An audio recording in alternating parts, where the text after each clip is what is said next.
Hey guys, this is quick video to review PowMr solar charge controller. This is 50 or 60 amps maximum available amperage that you can buy. And let's go quickly through screens what is available. So first screen is we can see is output from solar panels and how many watts it's producing right now. In my case, I have 3 panels, 250 watts each, and it's morning, so I'm about 75% of total capacity of these panels right now. So next screen is going to be battery voltage and how many amps we pull into battery. I have 16S battery, lithium polymer battery. Next screen is going to be mode 4.0 means MPPT and temperature the charge controller at this unit 35.8 Celsius is gonna kick on fan when I guess it's gonna be 40. And next screen is any errors. If we do have any errors, it's going to display low voltage, high voltage, and etc. So let me show this here.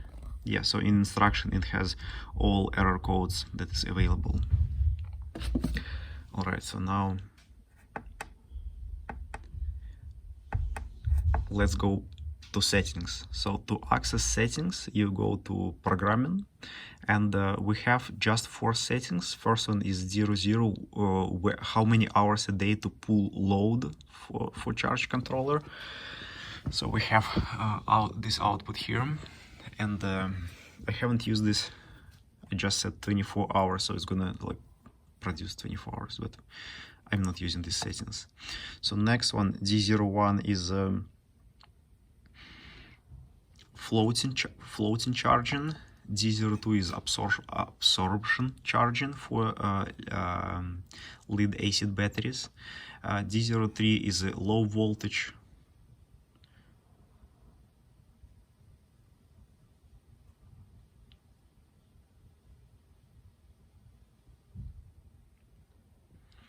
Low voltage, so it's gonna somehow protect your battery if it's below this voltage. And D04 is just selection of lead acid battery or lithium batteries.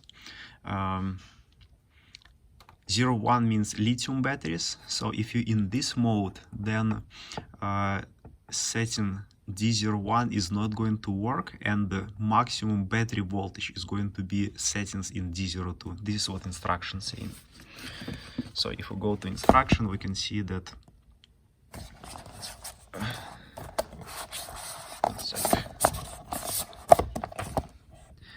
so in instruction it's saying so for lithium batteries we have to use 1, and in this case D01 is not useful, and D02 will be highest charging voltage for lithium batteries.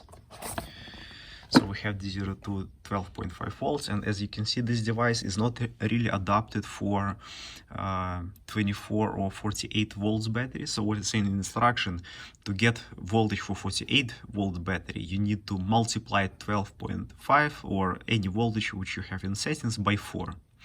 And if we multiply 12.5 by 4, we will get 50 volts. So we should stop at 50 volts. And if we go back to charging, we can see that right now we're at 54.4 volts and it's keep charging battery.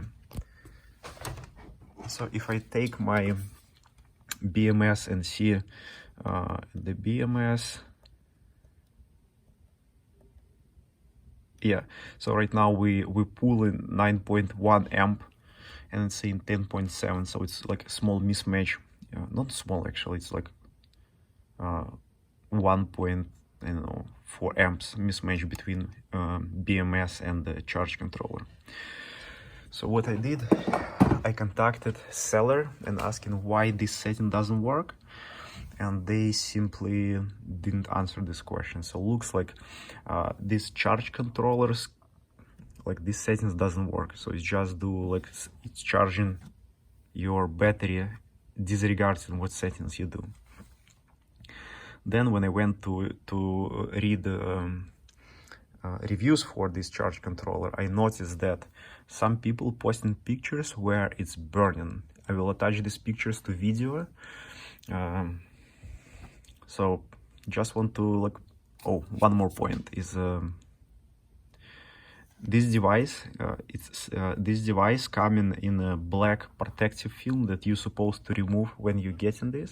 And what is interesting, you have this sticker about product, and it's going to be glued on top of this blue film. So when you're removing this, you will remove this sticker. And actually I have 60 amps model.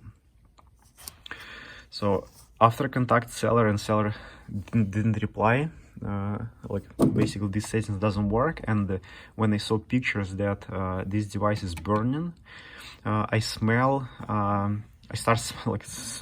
touching this device, see how hot is that, and smelling, and I can definitely smell something is burning slowly inside this unit. So okay, so here's a kick fan just started. Yeah, 40. Oh yeah, I definitely can smell something is burning there. So I'm gonna shut down this device, return it, and just for your information. Hopefully find this useful. Thank you and see you later.